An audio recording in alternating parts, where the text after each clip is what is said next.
have a contact center with 4 individuals. The call volume split over 4 individuals, including the ability to handle chat at the time was not problematic. But we knew with the expanded charter and the potential growth, once we changed the name, that may change, and we didn't want to end up having an issue with service or abandonment times, because from the member's perspective may look like you changed your name and now we can't get through on the phone and our service has gone downhill. So we wanted to identify a solution that would help us before we actually had any kind of an issue. So we wanted something that would be scalable.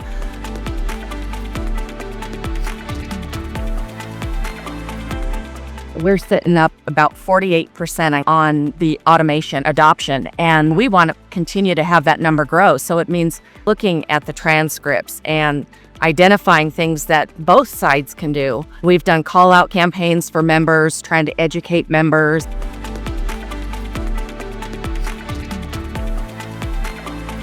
The history, the years of experience, the number of engagements that you have every day with consumers, the foundational out-of-the-box solution based on the business that's already been built, I think is a leader in the market. You all have become really good business partners, and I think that's always true typically on the sales side, but on the support side, it's more important. When we implemented, we're still brand new, but we still have a weekly meeting, and you're right alongside us. We identify something that we don't like the look of Aspen. We think it would be more friendly for our members if it looked more human and less robotic. And to be able to partner and come along and give us some options and solutions, it really is an indicator of a true partnership, because it's a win-win. We want to be able to be a really good customer and a voice for interface, because you are doing that and such a good partner for us. So it feels like a good mutual engagement.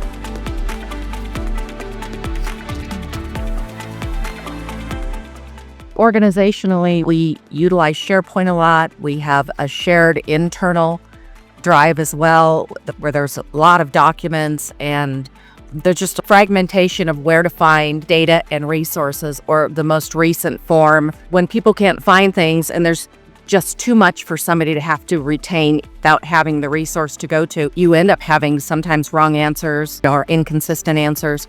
And we would see Teams chats a lot. Internally, we call it phone a friend. Some of those friends internally are really popular because they get a lot of internal calls. They've been here a long time and have a lot of knowledge, but it's just not efficient. And so much like we're trying to create consistency for members, we wanted to create that kind of a resource for our employees, so they then can provide that consistency in answers and support and service to the members.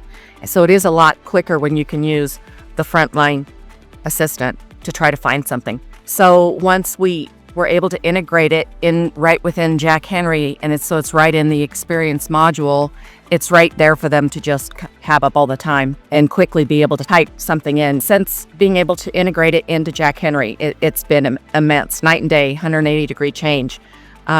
Staff loves it. It's a great resource. I think internally it feels like it's a benefit for them. It eliminates a lot of frustration and feeling like I'm stuck because I'm trying to provide the service everybody wants me to provide, but I don't know where to go.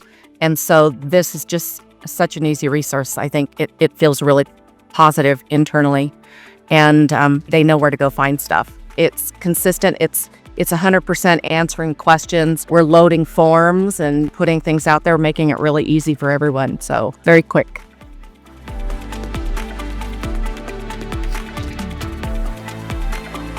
Definitely buy-in. Have conversations before it's the present sitting on someone's desk, so that people get an opportunity to participate in decision-making, understand the need and the potential benefit, making sure you have the right internal team. Make sure you find a right partner. Absolutely. Communication is critical. In between our weekly meetings, there are numerous communications that go back and forth. It's a continual based on, things that are going on, or we may be reading a transcript from an engagement and want to change something a little bit. And so we don't have to wait for those meetings. So communication is really strong. Next is ongoing commitment. We're months and months in, and commitment is as strong today on both sides as it was even at kickoff. I think that's a critical point with any project, is to identify who needs to be internally on the project and to make sure externally on the other side that you have strong players as well. Everybody's been fully engaged, very knowledgeable, and internally we have a very strong team, but a very cross-departmental team. So very high IT participation. We have our trainer participating, the head of our digital branch participating, and then we have 2 other executives participating. And these are weekly meetings. There are often in between meetings assignments. You're filling out things that need to be filled out so Interface can take it back and build it, and making sure that internally those teams are staying on timelines, because our implementation was quick. You have to identify how big of a priority this is as an organization and put the required resources necessary to get there. But other than that, it's been a great project.